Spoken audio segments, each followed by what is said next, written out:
dengan kelompoknya ini itu mempunyai nama yang baik sekali, dalam arti kekeluargaan, persaudaraan dan sebagainya itu dinyatakan di dalam pencak silat itu, atau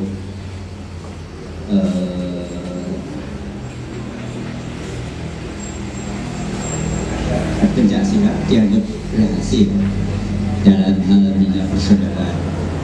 Nah, saya ingin Mas Agus, jadi ini suatu PR ya Pak,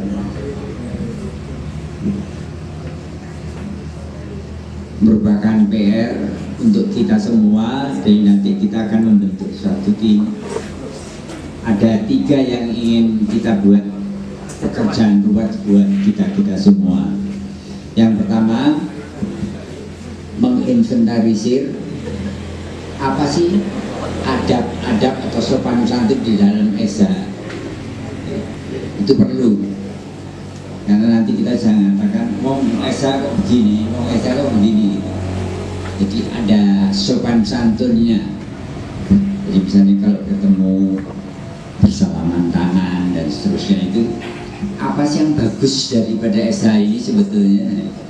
Karena semua orang dari esa, jadi tahu apa yang bagus atau merupakan adat sopan santun yang baik di esa ini, supaya itu betul-betul menjadi karakter daripada kita semua. Itu ya Mas Agus.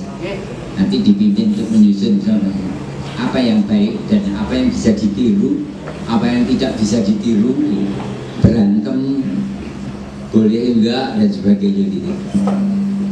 Itu yang pertama. Jadi adalah PR kami semua dari Setia Hati untuk memberi masukan nanti kepada Mas Agus atau siapapun, apa sih sebetulnya yang perlu diuri-uri.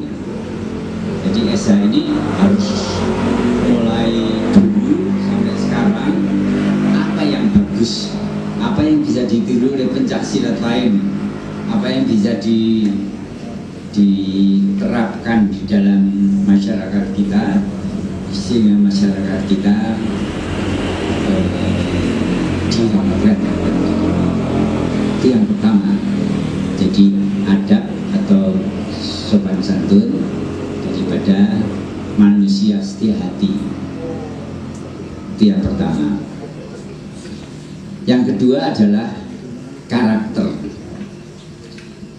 Ada beberapa manusia atau mereka yang berlatih setia hati, karakternya agak lucu gitu. Lucu dalam arti kadang-kadang tampil dengan kesombongannya. Karena dia jago silat, maka dia sehingga menimbulkan konflik di dalam masyarakat. Nah, ini setiap profesi itu mempunyai namanya kode etik. Jadi profesi itu bisa profesi kedokteran, bisa profesi notaris misalnya. Kita juga punya kode etik di dalam perkumpulan kita. Apa sih sebenarnya kode etiknya? Etikanya apa? Pernah dengar Mas Agus mengenai etika kedokteran? Apa yang dia baca? Jadi ada suatu daftar yang dilihat dari situ, dan itu bisa menjadi acuan atau kalau mengajar. Jadi saya beri contoh, kebetulan di kita itu ada misalnya, atau ini dalam Pancasila gitu ya, atau kode etik. Misalnya nomor 1 adalah bertakwa kepada Tuhan Yang Maha Esa, ataupun apa bunyinya, nomor 1. Nomor 2 adalah menghormati dan sebagainya kepada orang tua dan guru. Ya, ini bukan susunan saya, nanti disusun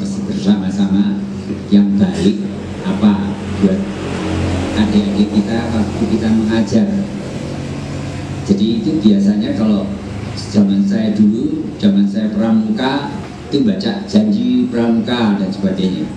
Ada satu janji yang menjadikan kita mempunyai karakter. Gitu. Jadi saya barangkali bunyinya ada satu, bertakwa kepada Tuhan Yang Maha Esa. Yang kedua adalah menghormati orang tua dan gurunya. Sekarang banyak sekali saya lihat di dalam prakteknya adik-adik kita atau siswa-siswa kita yang kita latih sama sekali tidak menghargai guru-gurunya. Jadi seenaknya dia belajar atau ilmu atau apapun yang kemudian dia belajar ke yang lain dan melupakan guru-gurunya. Jadi kayak tadi Mas Taufik kan cerita dulu yang latih Mas Joko Mariono, ada Mbak Rosa, ada Mas Abbas. Jadi dia sebagai siswa mengingat kepada guru-gurunya yang dulu pernah melatih dia. Tapi kalau kita lihat di beberapa kondisi kita, kadang-kadang kita merasa lebih jago. Oh itu kuno, oh itu ini dan sebagainya, sehingga dia melupakan kepada, jangankan kepada orang tuanya dia melupakan orang tuanya dan ajaran-ajarannya. Jadi yang tadi bertakwa kepada Tuhan, kemudian menghormati kepada orang tua, ini penting nih, orang penting dan gurunya. Yang ketiga barangkali kecintaan kita kepada tanah air dan bangsa ya. Jadi kita sebagai orang Esa hendaknya akan selalu melihara atau apa ya namanya, kepada tanah air kita. Mas aku catat Mas, nanti jadi PR ini. Ya Allah Mas. Jadi pertama Tuhan, ini orang tua, yang guru, kemudian tanah air. Kemudian yang keempat, saya kemarin baca dari beberapa asa adalah berjiwa satria. Karena kita orang yang berlatih bela diri, bisa pencak silat dan seterusnya, kita bicara mengenai jiwa satria, berjiwa satria. Jadi bukan berkelahi keroyokan gitu ya, atau lempar-lemparan batu gitu ya. Itu menurut kita tidak bersifat satria.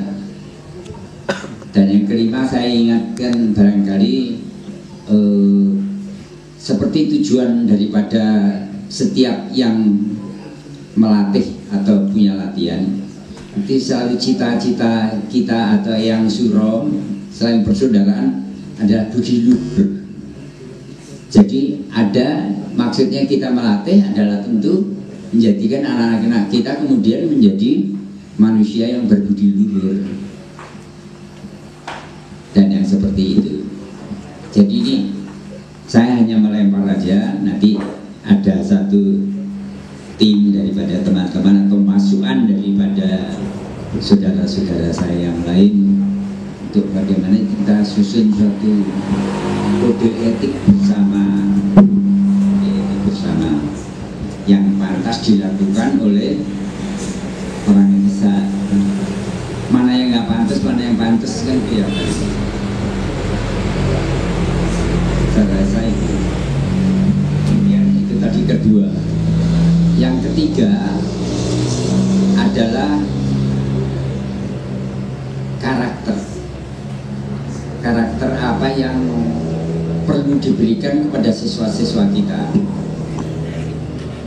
Kalau zaman saya dulu waktu latihan ada 3 hal yang kita latihkan pertama.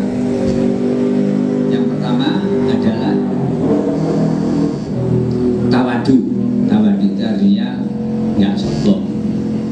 Bagaimana jadinya kalau orang pencak silat gayanya sombong, itu menimbulkan konflik.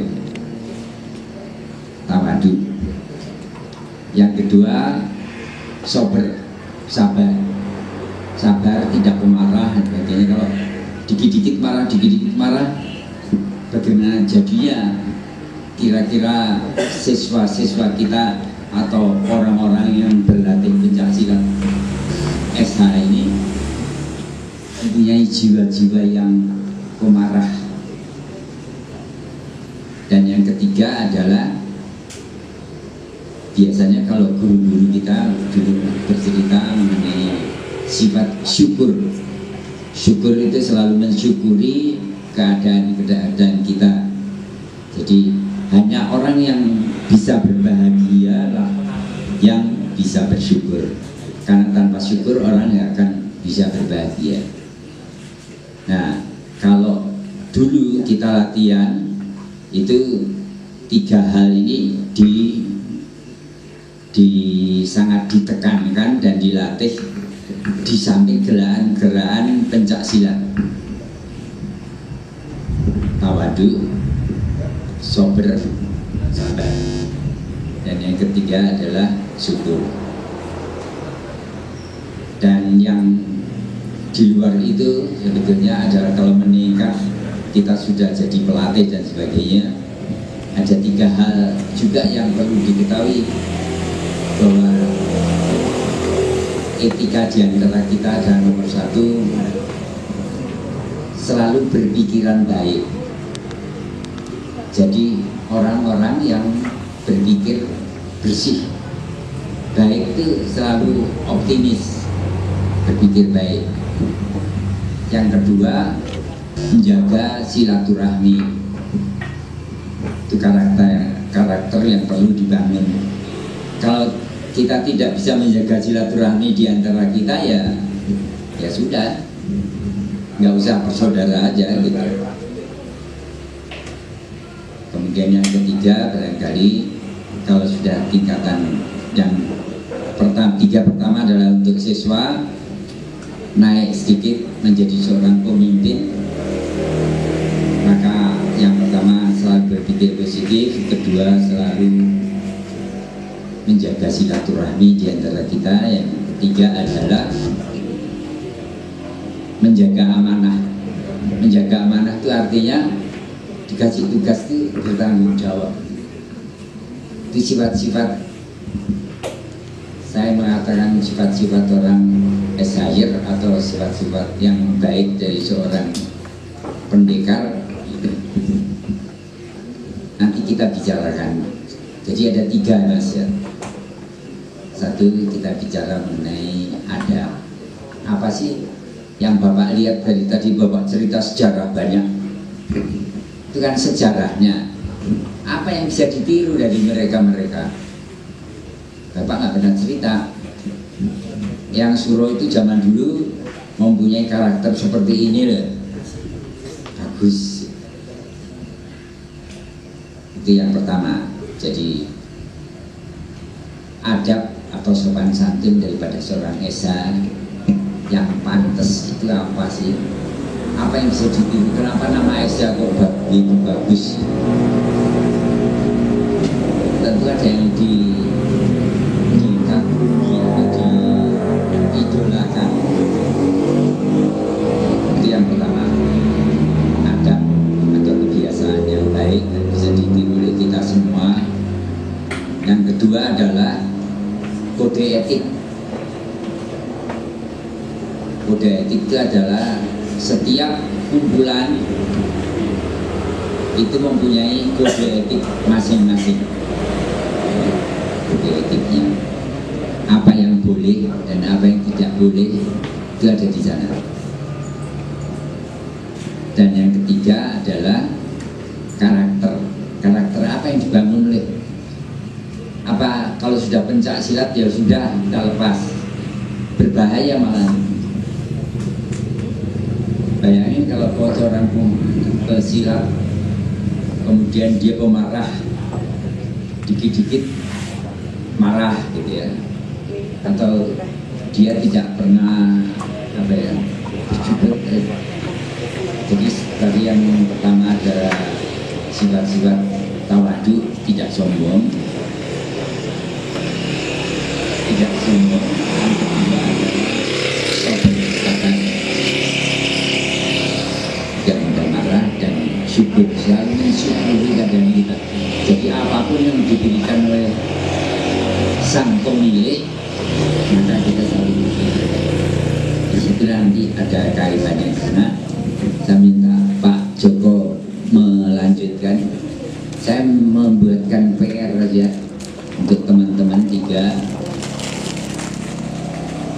Monggo Pak.